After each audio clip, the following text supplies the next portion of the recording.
In my video about the Chicago Bulls in the 90s without Michael Jordan, I referred to a game during the 94-95 NBA season that has always fascinated me between the Dallas Mavericks and the Chicago Bulls. This November game has always stuck with me. What happened during the game was fascinating, but also the aftermath seemingly sent these teams in unexpected directions. But then the teams reverted back to how we typically knew them. 90 Sports Nostalgia presents Amazing NBA Games, November 12, 1994, the Dallas Mavericks vs. Chicago Bulls.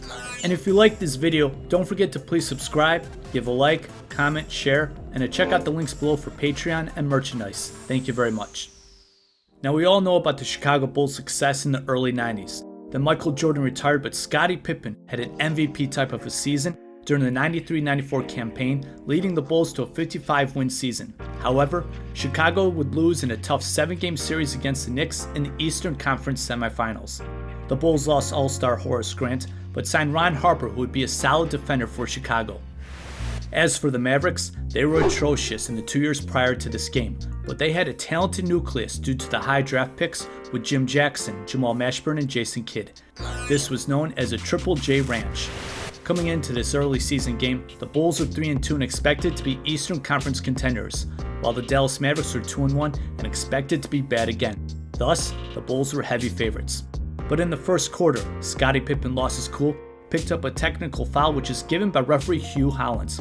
Hollins was the same referee who called one of the most controversial fouls on Pippen late in Game 5 in last year's playoffs that helped seal the win for New York. Some would argue this call prevented the Bulls from going to the Eastern Conference Finals, where they would have had home court advantage against the Pacers. As for the Mavericks, it was Jamal Mashburn's day as he scored 17 points in the first quarter, which ended with backup center Donald Hodge surprisingly hitting a three-pointer at the buzzer.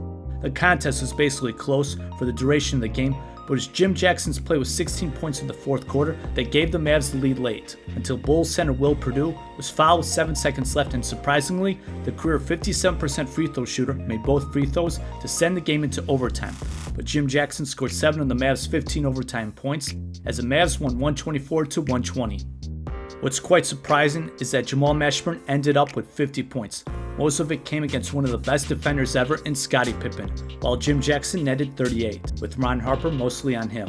Jason Kidd, playing his 4th NBA game ever, almost recorded a triple-double. This game was shocking as the supposedly lowly Mavs, with the 50 from Mashburn and 38 from Jim Jackson, defeated the Bulls at home. As a kid, this shock of this result and the stats stuck with me, but so did the aftermath. First for the Bulls, whose arrows seemed to be going down after this game.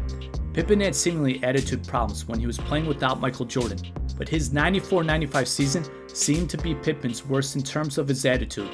Although there is no direct provable correlation for what I'm about to say, but it seemed to me that this game was the start of the rigid negativity to come. Pippen was quite unhinged this season, picking up a career-high 18 technical fouls according to ESPN.com. Pippen was ejected twice before the All-Star break that included a chair-throwing incident. Furthermore, Pippen's problems with management was increasing as he was publicly stating that he wanted to get traded. Pippen wanted out of Chicago badly. But then the trade deadline passed, Michael Jordan came back, things returned to normal, and the arrow went back pointing up as the Bulls won 3 more championships. On the other hand, the Dallas Mavericks seemingly had their arrow pointing up after this game. Mashburn and Jackson were quite a dynamic scoring duo. Jackson himself also had a 50-point game later on this season. Meanwhile, Jason Kidd led the NBA in triple-doubles during his rookie season. I also think it's worth noting that Popeye Jones became a very solid power forward for the Mavs, averaging double-digit rebounds. With his explosive core, and still with little NBA experience, the Mavs improved greatly by 23 wins.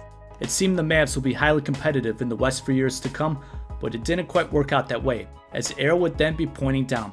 I'm not going to get into the whole beef between the Triple J Ranch, as it was done really well by SB Nation, but essentially, the problems and feuds led to the front office quickly blowing everything up and starting over.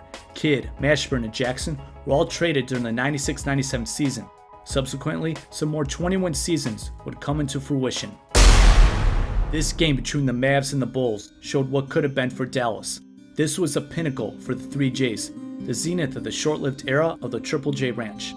Now of course Mashburn and Jackson aren't going to go for 50 and 38 every night, but this game really showcased their talent before a national audience on WGN. All this along with the talented pass-first mentality of Jason Kidd. It's amazing how a promising young team got blown up so rapidly, but in reality, it kind of worked out well for Dallas, as a very underrated talent evaluator in Don Nelson would come in and change the direction of the franchise. Amazing NBA games. November 12, 1994, the Dallas Mavericks versus Chicago Bulls. And if you liked this video, don't forget to please subscribe, give a like, comment, share, and to check out the links below for Patreon and merchandise. Thank you very much.